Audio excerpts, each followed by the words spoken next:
Good morning, and thank you for attending ITSM Academy's monthly webucation. My name is Karen Skiles, and I'll be your hostess for today's webinar.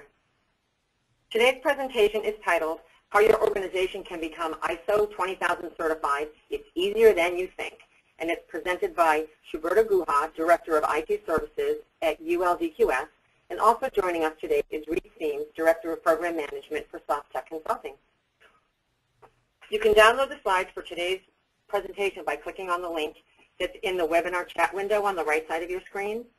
And some of you may have firewalls blocking you from accessing the Citrix webinar tool that we use. You can also download the slides directly from our website at www.itsmacademy.com/download.html.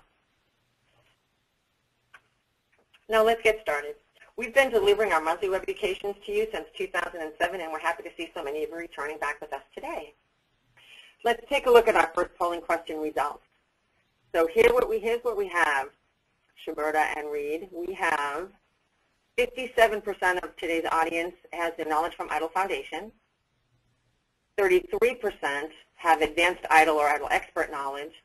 We've got a tie for third with 29% who have ISO Foundation or Foundation Bridge, and also advanced ISO 20K. And 14% have none of the above. Thank you. And our next polling, yes, very good. That's a very good mix. And the next polling question is, I would like to learn more about, so just to kind of get a sense for what they're looking for more knowledge would be the ISO 20K basics, advanced ISO 20K topics. Perhaps they're interested in the ISO 20K auditing and consulting, perhaps achieving certification, or none of the above. Please make your selection.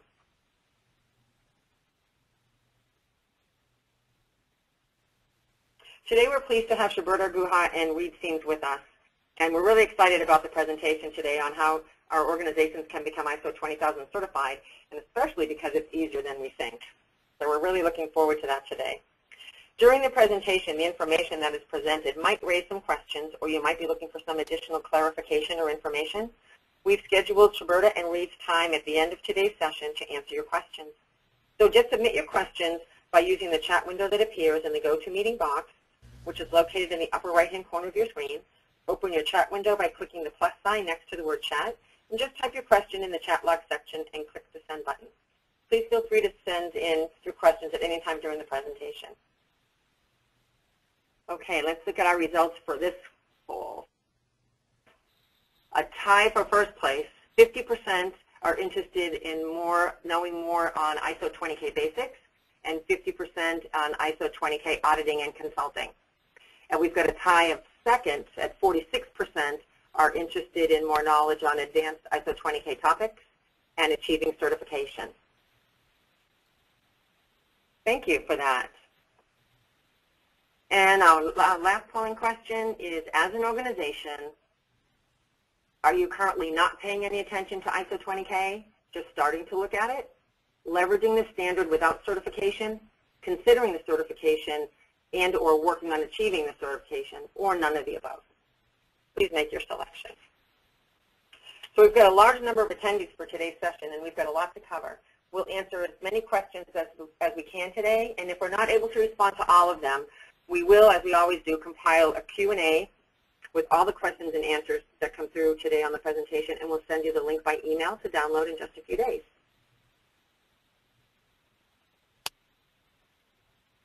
So if you could make your selection on the final polling question, we'll be closing that poll.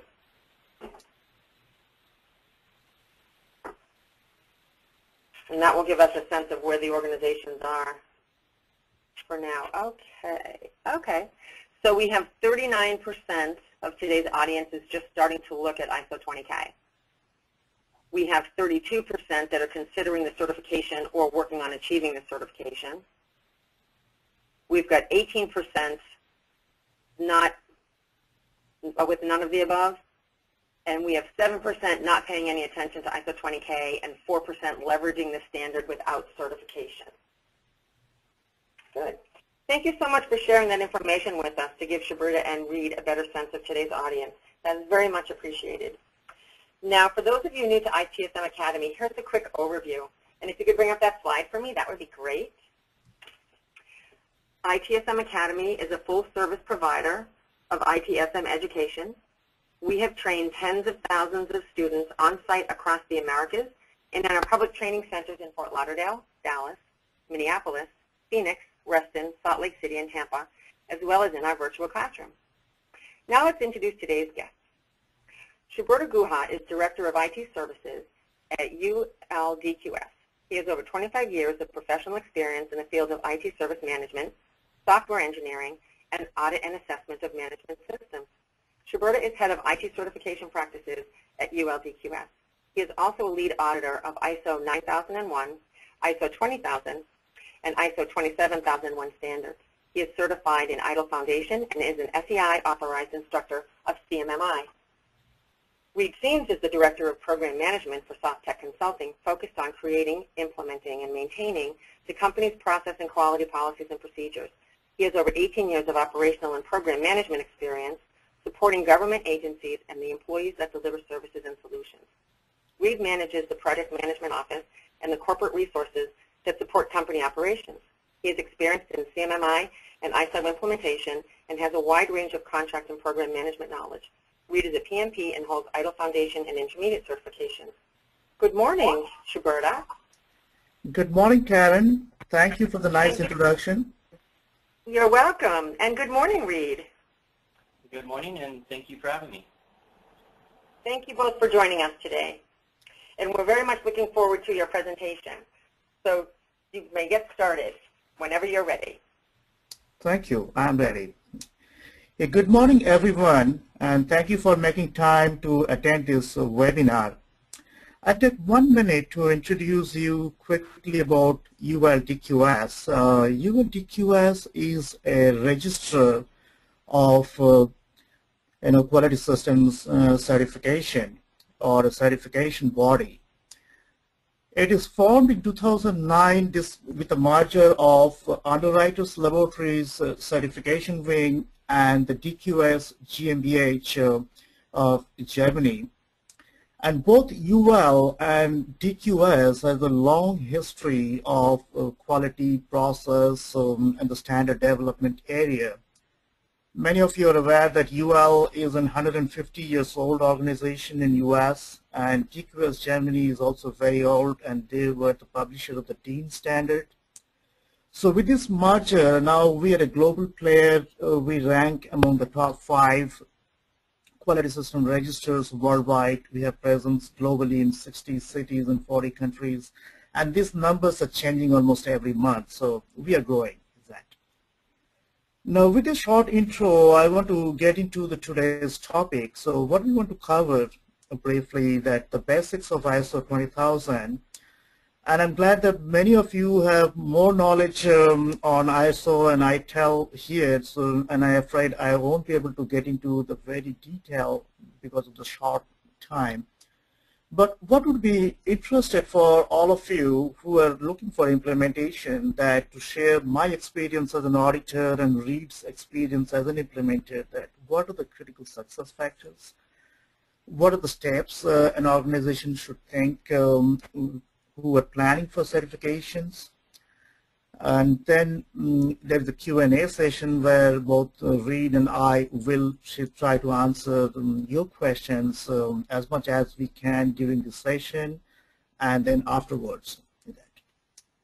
So with this, I want to get into the ISO IEC 20000 basics. As all of you know, it is a standard for IT service management. And there are many models and standards in ITSM space. And often there is a confusion that how these different documents play with one another, and I even heard question that which one is better, ITIL or ISO 20000. So this pyramid kind of explains the hierarchy of these different documents and how they play with one another. ISO IEC 20000 Part 1 is a specification which is a standard for certification against ITSM. So it gives you a set of requirements which are auditable. An organization can implement those and get it audited by a third party to receive a certification. ISO IEC 20000 Part 2 is a guideline which provides interpretation of the different requirements of the clauses given in ISO IEC 20000 Part 1. So ISO IEC 20000 Part 2 is expected to be used in conjunction with 20000 Part 1, and Part 2 is meant for helping the organization who's trying to get an understanding of the requirements. Now, if you are looking for further more details about a certain process area in the service management, then the third layer is a best practice models where ITIL or CMMI for services is a collection of best practices. ITIL is very well known and vastly used in the IT services area. CMMI for service is a very new thing which has been introduced a couple of years back. But both provides a detail about how to structure your organization, what are the key roles and responsibilities, what is expected in the process. But all these are generic. Now you have to take help of any one of these above documents to interpret the requirement of ISO IEC 20000 Part 1 and define your organization-specific policies, procedures, and work aids, whatever you like to. So I hope this will clarify how the relationships between ISO 20000 and ITIL.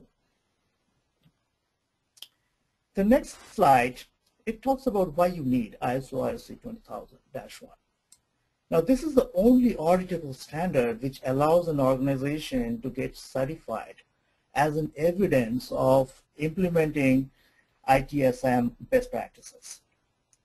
Unlike ITIL provides professional certification, but if an organization has been implementing ITIL, but to what extent they have achieved, there is no third-party certification available. So that's the reason this ISO IEC 20000 standard was developed, and ITSMF was one of the proponents for the standard, which was adopted from BS standard BS 15000 to come up with a certifiable model. It also helps that sometimes starting with ITIL can be overwhelming. This huge volume of the ITIL books sometimes confuse people. So for the beginners, if you take ISO IEC 20000 as a roadmap in a very concise, in less than 20-page document, it gives you the critical elements of an IT service management. Then you take that as a roadmap and get back to the next level documents, be 20000 Part 2 or ITIL or CMMI for service, to keep developing your processes. And the beauty of ISO model is that it gives you a framework of continuous improvement. So while you're in the continuous improvement chain, you keep adding new processes, you keep improving or extending the scope of your existing processes, so your journey goes on. And last but not least, now most of the federal government contract requires as a prerequisite that the organization has a certification as an evidence of implementing IT services best practices. The key elements of a management system. So now I want to take a pause here and say, when we talk about IT service management system, the management system word is used extensively in the ISO world.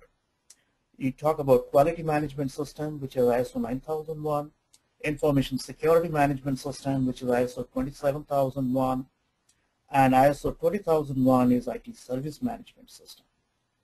So what is meant by management system? The word management system is common in any ISO standard.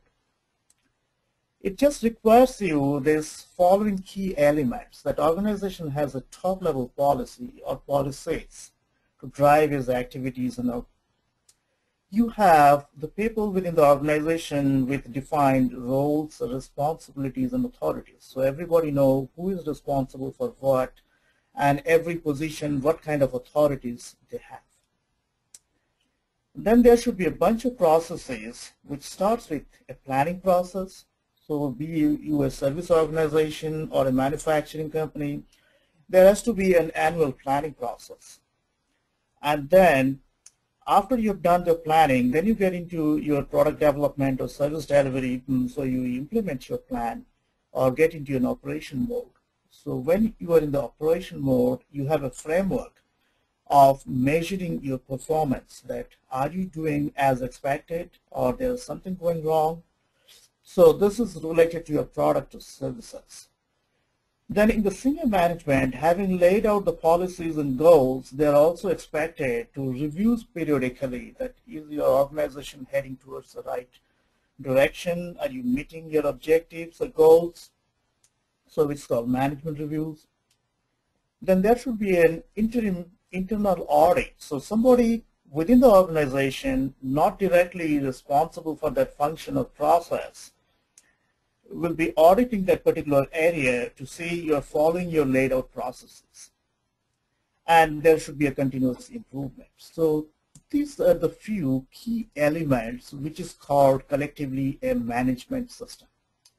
And everything you do, that should produce some evidence which is called auditable evidence, that somebody trying to verify whether something was performed a month before or not, there should be some audit trail available, which is not a verbal evidence. There should be some way in the tool or some record or some minutes of meeting will justify that what you're saying is actually happened. Now, any of your company, if you're already certified to any ISO standard, you already have this basic framework in place. And the good news is you can use the very same framework for ISO 20000 as well. You don't have to recreate this whole thing. Moving to the next here, just a very high-level view of ISO IEC 20000. It's a schematic. So you get a requirement. So it's left and right-hand side are both customers, and the middle piece is your organization. So the top box, which says Service Management System, SMS, which the key elements are management responsibility, governance of processes run by other parties. You establish your SMS, then you provide adequate resources, and you have a system to create the documentation and manage the documentation. So this block is nothing but the management system elements, which I just said in the previous slide. Having established this framework, all the boxes below are all related to the life cycle of your IT services, which starts with design and then transition. Once it is transition, you get into service delivery process. These are the 6 key elements in the service delivery. Now in any service delivery, you have to control your configurable items. It is expected that there will be change, and whenever you are making change, it has to be put back into production through a release process. Then the 2 bottom boxes, one top, the left-hand side is the resolution. So there will be unplanned incidents, interruption to the service, something will go wrong, and how you address the incidents. And then you have a problem management. And I will talk a little bit about this in the next slide. On the other hand, the 2 main processes are business relationships, and all of you know any service rely heavily on the relationship management with your customers. And every service relies heavily on suppliers, where the part of the services may be outsourced, or you depending on some suppliers to meet your key SLAs. So supplier management is also a key element. So the top box is management system, which provides a guiding principle and governance structure to the whole IT service management system. Now with this overview, I want to get into the building block of ISO 20000 standard. And the sections which I'm showing here, starting from section 4 to section 9, which are the requirements for certifications, and I will explain it how. The section 4 is all about establishing the management system. So the first clause, it says management responsibility. The second one, so under management responsibility, where management defines the IT service management policy, it defines the roles and responsibilities, provides the resource. So set the overall direction of service management. 4.2 is a new requirement added in the 2011 standard, which is governance of processes operated by other parties. And in IT services area, it is often a situation where, as a service provider, we are not responsible from end to end for all the services. To take your example, that if you are providing a managed services where you don't own the infrastructure, it's owned by your client, you are providing a managed service on behalf of them. When it comes to change management, the CCB or CAB is run by your customers. They give you an approved change, and as a service provider, you implement the change. So the change management process, the responsibility of change approval lies with your customer, and your responsibility is implement the change. So it is important, very important, to set up front to identify the roles and responsibility for the shared processes where both parties are involved in delivering a service. So some responsibility may lie with your client, some responsibility may lie with your service provider or your suppliers. So this gives you an opportunity to scope out which services as a service provider you are responsible for. And the parts which you're not responsible, only expected that you manage the interface between you and your customers or you and your suppliers. 4.3 gives you a documentation management, where it wants you to define the processes and procedures and policies, and what are the critical records that will be created and how this will be maintained and retained.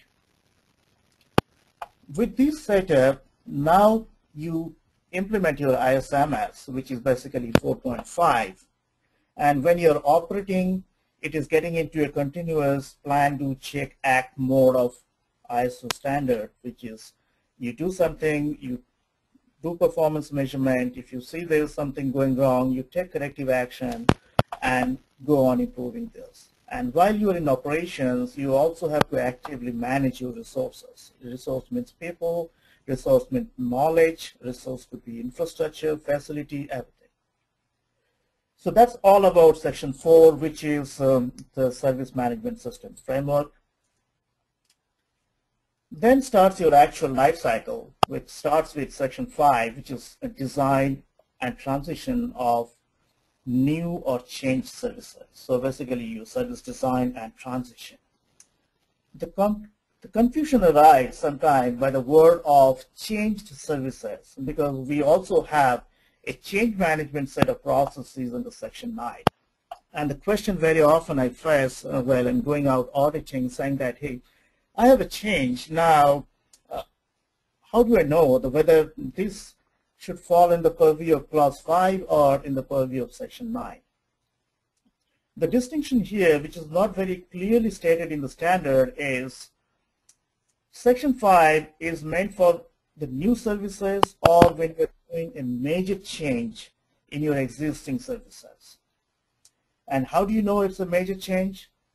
If you're providing service to your external customers, this change will always trigger a contract change. So when there is a change in contract or change in the SOW, you have to follow section 5. But when there is no change in your contract or SOW, but still you're changing a component of your services, be a server upgrade or a storage replacement or storage upgrade or patch, it is your change management, section 9. So once the design and transition is over, then you get into the service delivery processes, which starts with your service level management. The critical element of service level management is that you have to define a service catalog. And it's become sometimes challenging that if you are an internal service provider, an internal IT and all your customers are internal, you may not have a formal service level agreement. So there are ways and means to go around that to get an agreement with your end users. And having set your services, you're delivering, you have a service reporting process. Service continuity and availability management is often misunderstood. Here, the core intent of these practices is to maintain your business continuity. And it is expected that if your availability goal is 99.99%, in the event of a disruption, you are not able to maintain that availability, but you should have a plan that what is the minimum level of service which still should be delivered at that point, depending on your contractual requirement, and then how you recover. So this is a whole discipline very closely linked with business continuity management function. Budgeting and accounting for IT services, this is extremely important, and this is the only area where we talk about costing, that how you know how much it costs internally to deliver the IT services and how do you try. Capacity management is managing your existing capacity, starting with your capacity plan. You should have identified thresholds for all the capacity parameters. You should monitor your capacity utilization and create alarms and warnings if something is going beyond the threshold.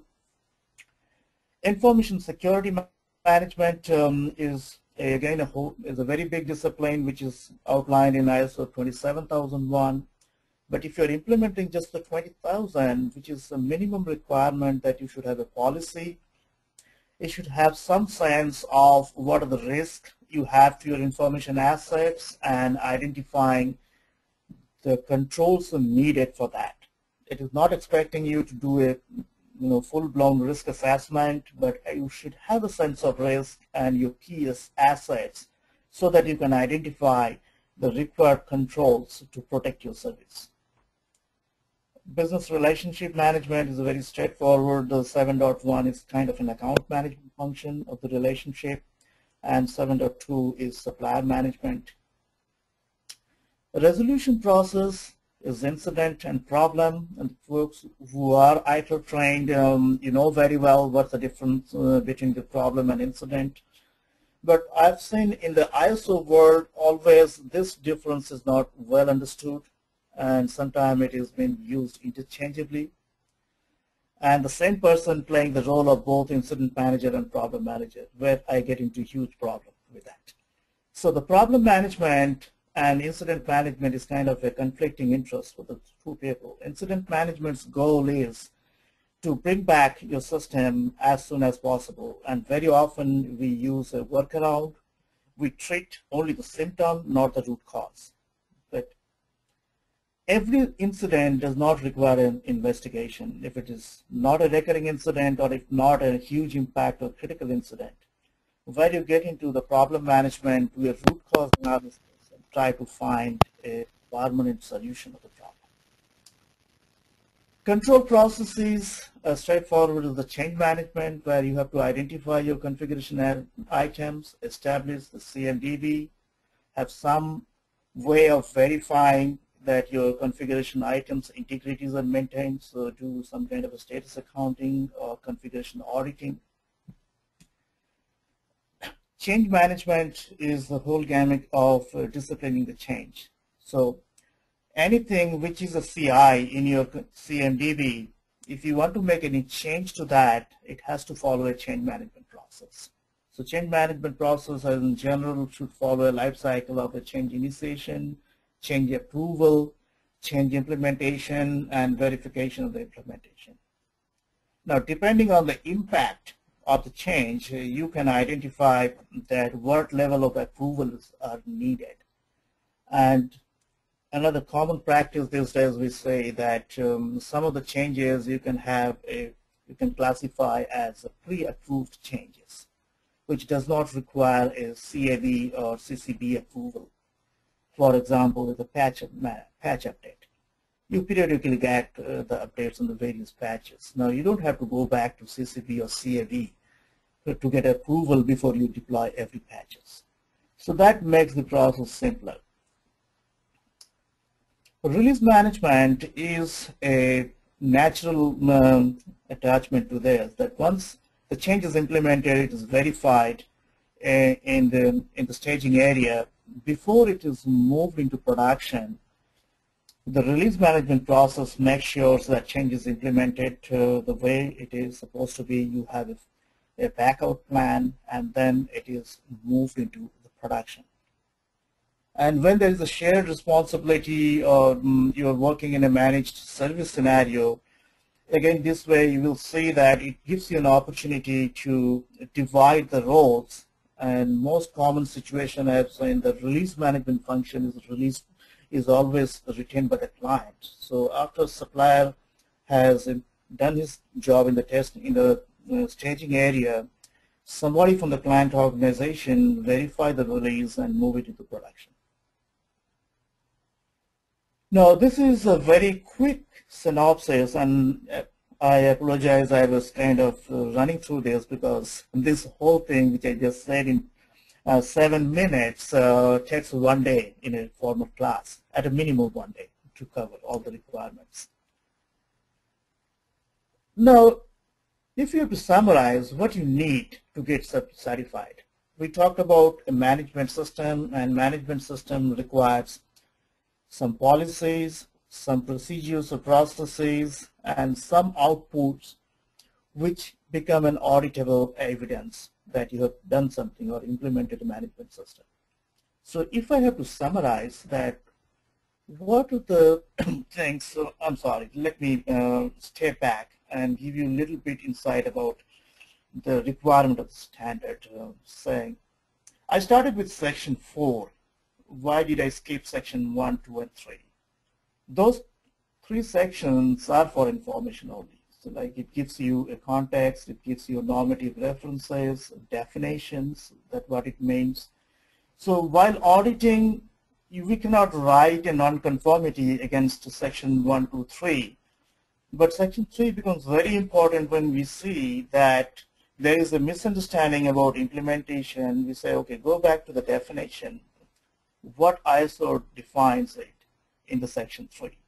And if you're not following the same definition, that you are not implementing it with the right intent. From section 4, once you start reading, every shall statement is a requirement. And I picked up a small example here saying a document required by the SMS shall be controlled. There are places where you see the organization shall, then it lists 4 or 5 bullet points underneath. So that means with the one shall, all the 5 bullet points each one become a requirement for you.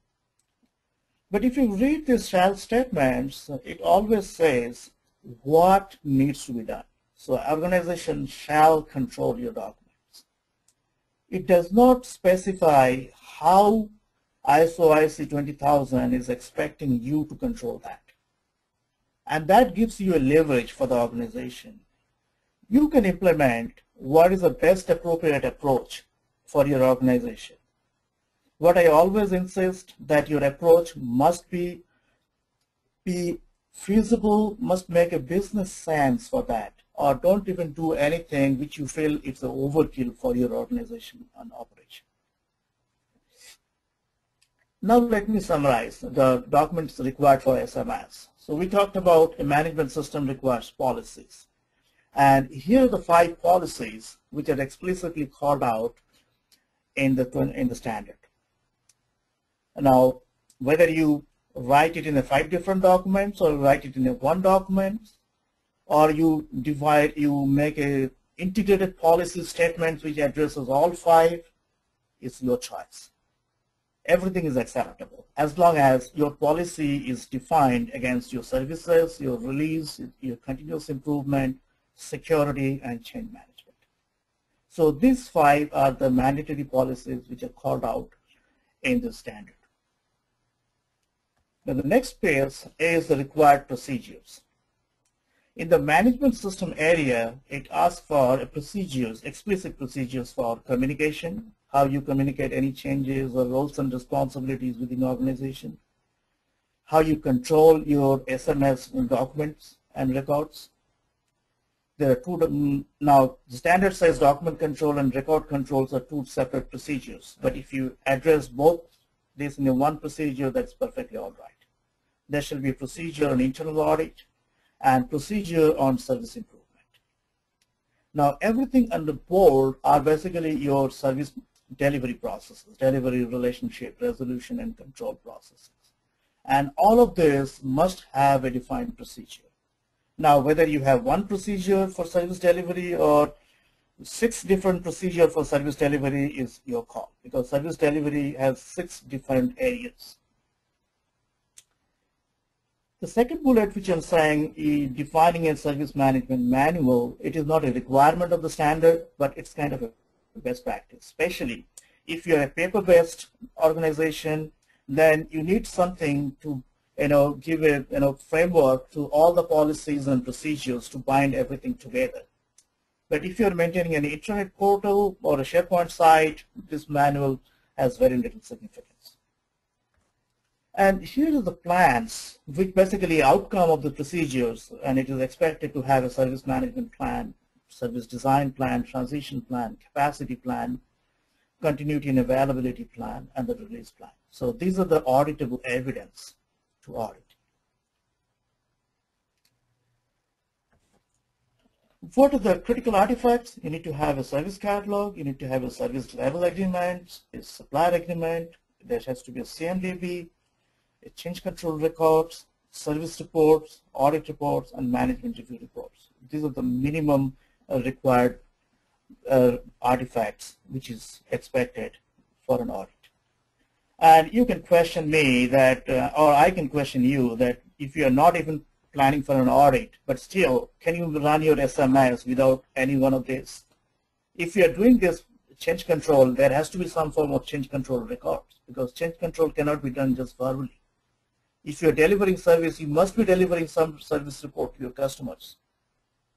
So everything you need if you are managing a service management system here.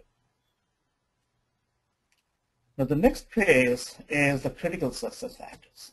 Now everything does not have an equal importance or equal amount of time which takes to implement, and that essentially becomes a critical dependencies. And the first thing I start with a service management tool. Now, nowhere in the standard it says that you must have a service management tool. But most of the false starts which I have seen in my career as an auditor or an implementer, it starts with a tool. And you start with a tool and then don't realize that how it's helping, and then somebody thinks, okay, change the tool. And often people don't understand that tool comes second. First you need to have a process. If you do not have the process in place, no tool in the world is going to help you. But a huge amount of wrong investment I have seen that people started with Remedy, then say, no, Remedy is not good, move to Service Center, HP, or whatever. So you have to decide how you are going to run your service management.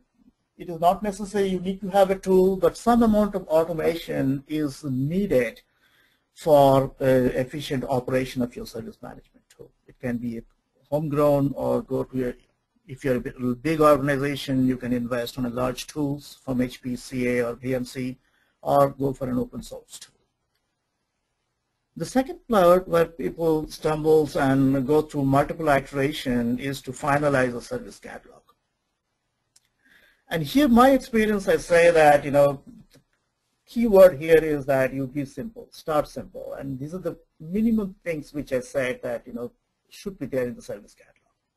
But that said, I've seen a service catalog people spending, 3 pages for one service to just one paragraph for a service.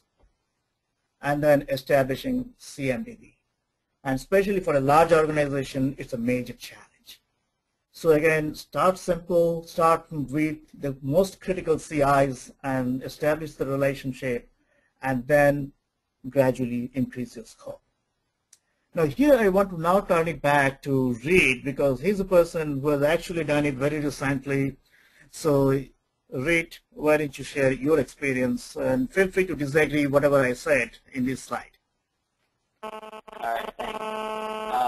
Just to let you know, I'm from the implementation point of view, so I've actually gone through this starting up with. Excuse me just 1 minute. Yes, can everybody else mute except for Reed? We're getting a lot of feedback. Thank you.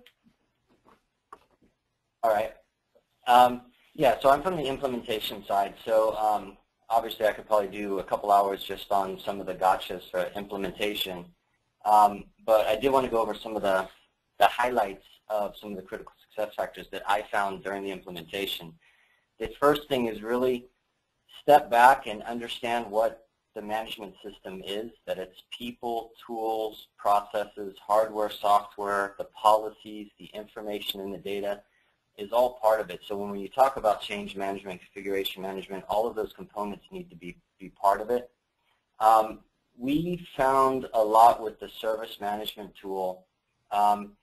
If you focus on the business value of what you're doing and you have management direction support, you keep it simple, and you follow the mantra of just enough documentation to add value, that's really the key to a service management tool and how you can get this going. You know, starting with one thing at a time, especially the short list of the configuration items, and then you add to it. What will happen is you'll start with something, some incident will occur that you never even thought of, and if you step back and go, okay, what can we do to incorporate this into our management system, then that would be a big help there. Before we actually get into the implementation, the one key thing that I think everybody should realize, if your company's in business, you're providing services now and you have processes. Now, that's a given because services going out may not be efficient or effective. You actually have some checks and balances in place. Most organizations are around something like the EEOC or Department of Labor requirements, and you document those things, but you do have the processes if there's a situation at a client site or with a potential customer. It always gets risen up to a higher person in the company, but most of the time it's not documented, especially in smaller companies. So you have procedures. So why not take this opportunity to find the best of these, document them, integrate it in, show how it adds value, and then go from there. You want to go to the next one, Subrata? Yep. Now, here is a roadmap for certifications, and this is my favorite. Since I'm an ISO auditor, I always try to think everything in the plan, do, check, act phases. And one block I've added here is as an initiation. So typically, if you're making a start right now, you need to identify a core team. And this core team could be just one person or could be 100% depending on your size. Who will be driving the initiative? Then finalize scope. You need to create some awareness and you need to secure funding from that. Then there will be a formal kickoff. So basically, when you're coming out of the initiation phase, which is you're ready of that, you need to have key people identified, you have trained people. And the first thing you should start with to know where you are currently. So if you are providing IT services, you have some processes which just reset. And oftentimes we say that the processes are not documented but followed. So this is a practice. So even the practice counts. So you do a gap assessment to see where you stand. And depending on some areas where you have an existing practice, your task is simple, just document it. And you may see some areas where you are not having the practice or documents, so you need a little more effort here. So with this estimation, you develop a roadmap, which is basically a project plan with an MS project. Identify how much time, how much resource you will need, identify the responsibilities, and how you track your progress. So output of the planning phase is a gap assessment report and the roadmap, your project plan, and project governance mechanism.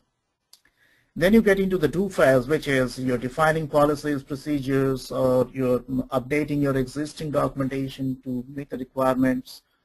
You review the documents, now you implement the process, monitor the process, and you track progress. So basically your outputs are the defined policies, procedures, and the progress reports. And as you do things, you need to keep checking. So you need to have your internal audits, you have to conduct internal audit, take corrective actions. And based on the outcome of the audit, you take corrective actions. But although it shows here as a linear process, but actually it is not necessarily a linear process.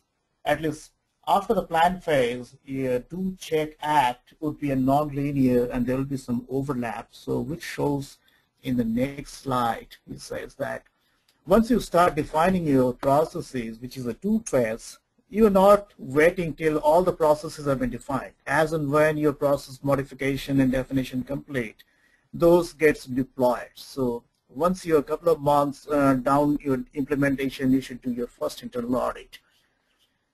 You identify a set of corrections, and then you spend another couple of months and do a second round of internal audit, which is 10 weeks. So this is what a recommended timeline that we say before you call us to do your certification audit. What we start with, we do a readiness audit, which is called a stage 1. And before you call us, it should complete at least 2 rounds of internal audit. So that shows that you have established your processes, you have spent time to understand your own weaknesses and took some corrective actions before you're calling us.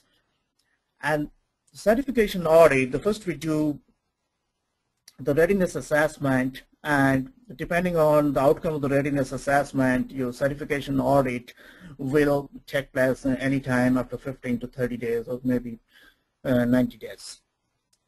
Once you're certified, then your certificate is valid for 3 years, but ISO requires every year at a minimum we should have a surveillance audit. So some areas of the processes we take a smaller sample size and do a surveillance audit.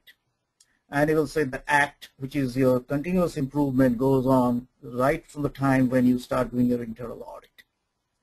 All the timelines indicated are typical, and it will largely depend on the size of the organization, complexity of your operations.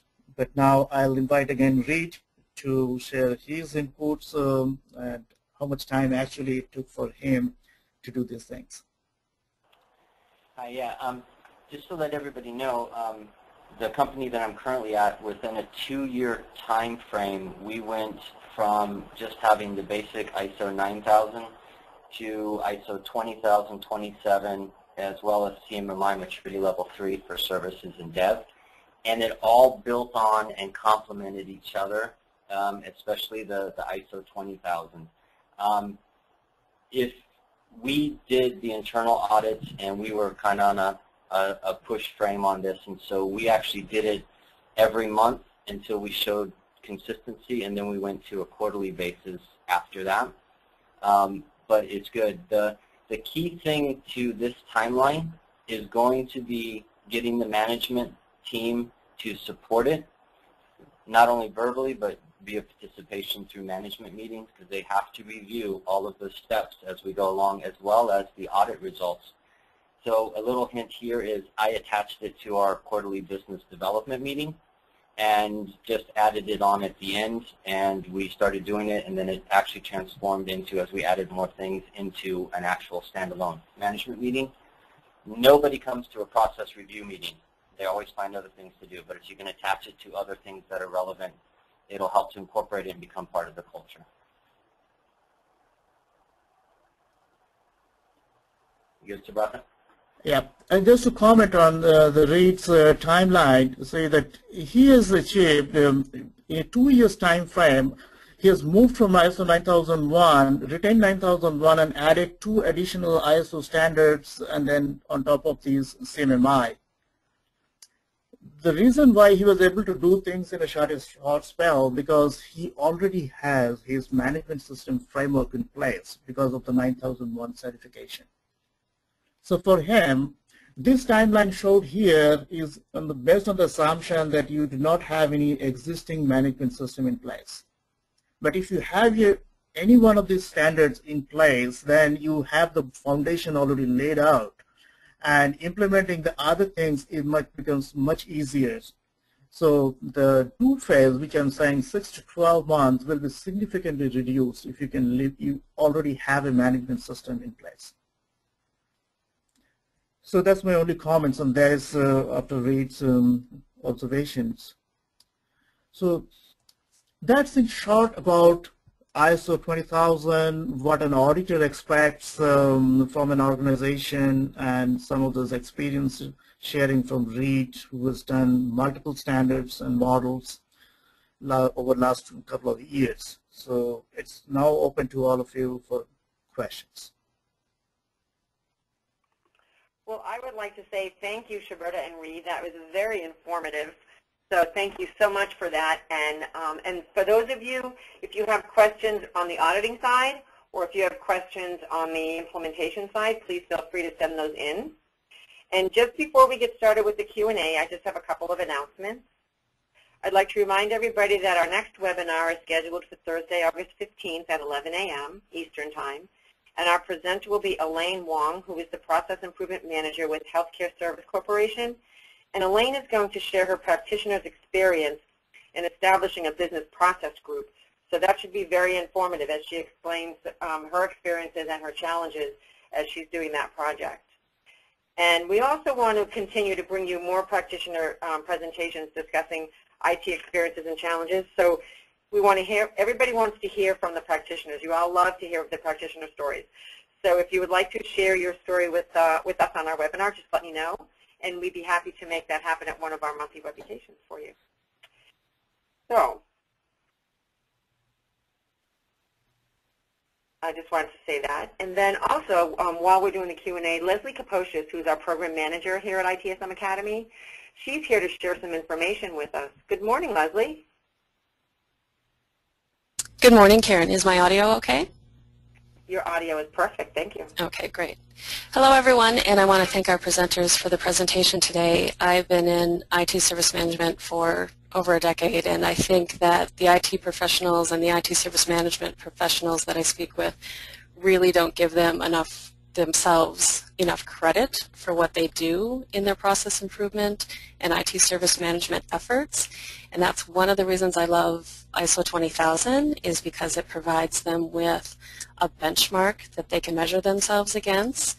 Or I guess we should say audible evidence to themselves that they're better than they think, because as a group they really try to beat themselves up a lot. So I think ITSM professionals should give themselves more credit, and ISO is one way for you to prove to yourselves that you're doing a really good job. And since ULDQS did such a good job of showing how an organization can get certified in ISO, I just wanted to quickly speak to how an individual can get certified, because there are individual certifications in ISO 20000, and really one of the key ones that we're seeing in popularity is an ISO Foundation Bridge. For those of you who are certified already in ITIL Foundation, it is a one-day class, 8 hours. We like to break it into 2 days so you can have that work, training, life balance overall. And our next classes, which run virtually, so you can join from anywhere you are located, are going to be in September, starts on the 5th, and December starts on the 16th. And if you have any questions on that, you can let people like myself know, or your business development managers know. And since I just business development, I want to give Reed a shout out, because I think coupling your meeting with the business development meeting in your organization is brilliant. So good job on that. And that's all I have, Karen. Great. Thank you, Leslie. Okay, now we're ready to start our Q&A. So are you gentlemen ready? Yes, ma'am. Okay, and I would like to say that I'm getting a lot of comments here that say thank you for, that was a great presentation, lots of really good information. Thank you, thank you, thank you. So we're getting a lot of those comments for you as well. Now I have a question for you that that says, could you please advise the minimum duration after implementing the processes to readiness assessment? Is it like 3 months or a 12-week time frame? Okay, very good question. Now, it depends. I'm sorry, I'm starting with a consultant's response that it depends. But why I say that it depends, that if the process you have starting new, then we need to have at least 90 days kind of an evidence. For example, the change management. You never followed change management in your organization. Then I need to see you have been doing it for at least 90 days. But if the case is that you have been doing change management, you have some form of evidences for change management, but recently you changed your process, established a formal process, and that process is using different templates, then you don't have to wait 90 days because you have evidence to show me that you have been following change management process for a long time. The only thing you have changed is the process. So hopefully it answered your question. So 90 days is an expectation where you're starting fresh. I mean, you never practiced that process before. Okay, good. Thank you. Good. Now my next question is, can you give some advice on the scoping part of the certification? So if an organization has multiple branches in different countries, how does that certification get issued? Wonderful. You have multiple options for the certifications here. You can start small. As I said, that I'm a big proponent of starting simple and small. So if you want to start small, one site, you get certified. Then gradually you expand your scope because ISO goes through a continuous assessment. So next surveillance, you may add another 2 sites into the same certificate. So gradually you can cover all of your sites under one certificate. Now it's your choice whether you want to have one certificate for all sites or you have standalone certificate for each of the sites. The difference here is that if it is a single site, we use it as a sampling basis. So if you have, say, 10 sites, we don't have to audit each one of that to certify you. We can use a sampling method and go through the 10, few sites at a time and certify you. So that takes minimum audit days and time and cost for you. But the flip side of a corporate cert is that if you have single certificate and during surveillance audit, we see a major nonconformity in one of the sites, your whole certificate is suspended.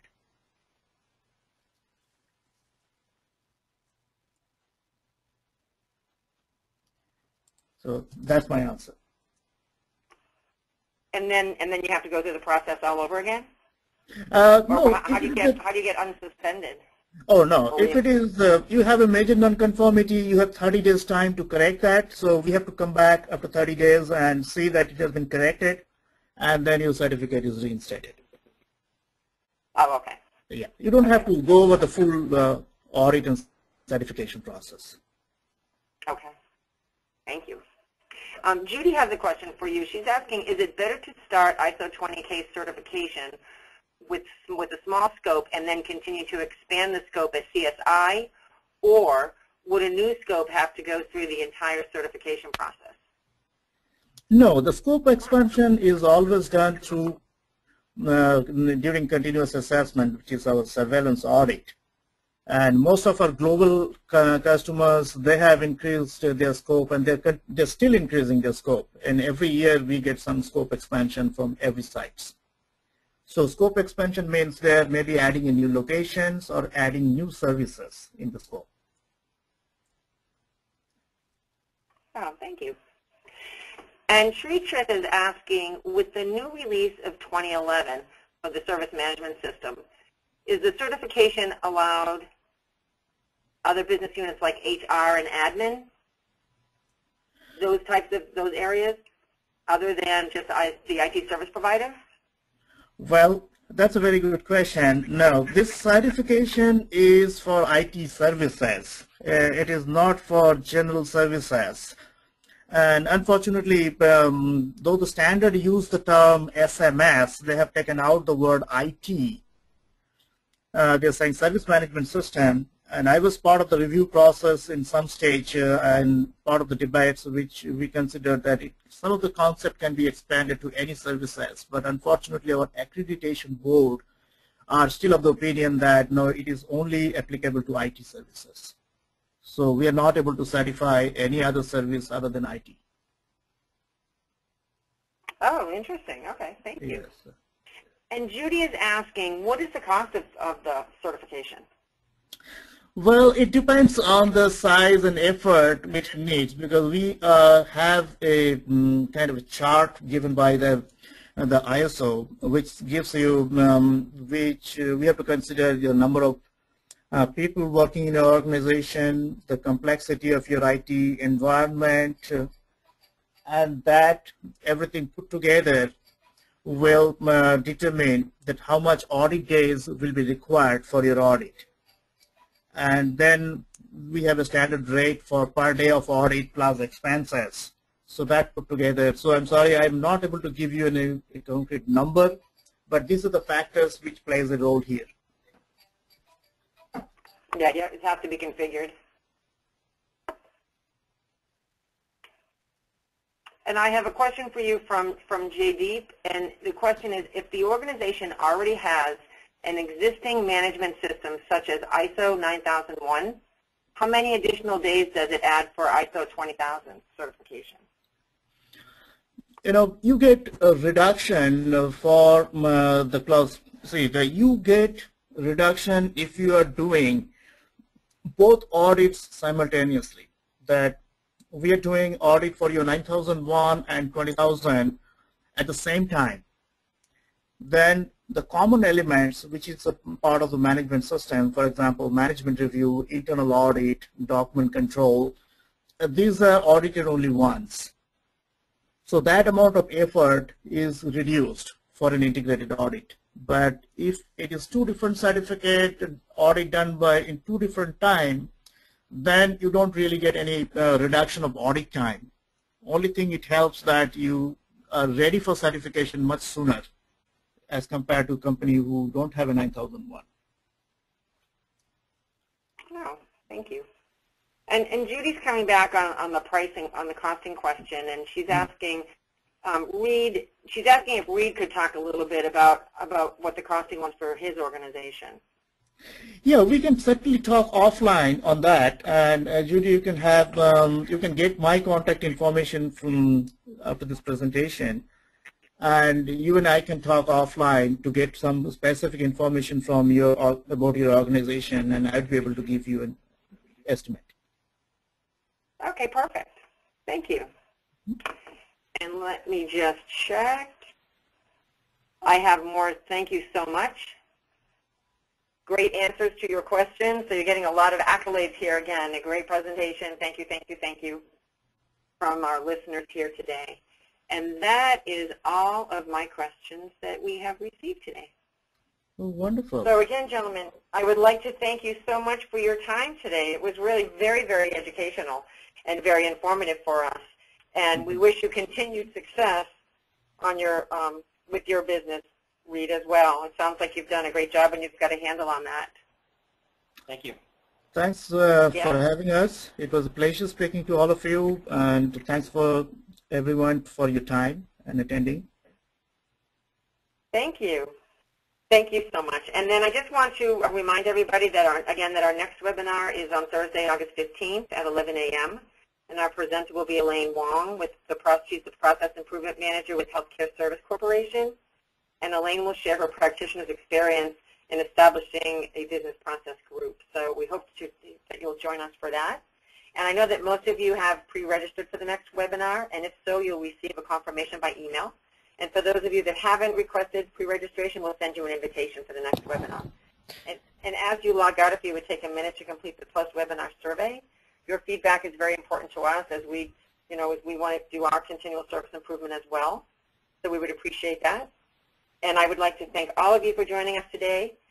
And again, thank you again for a great presentation. It was fabulous. So thank you so much.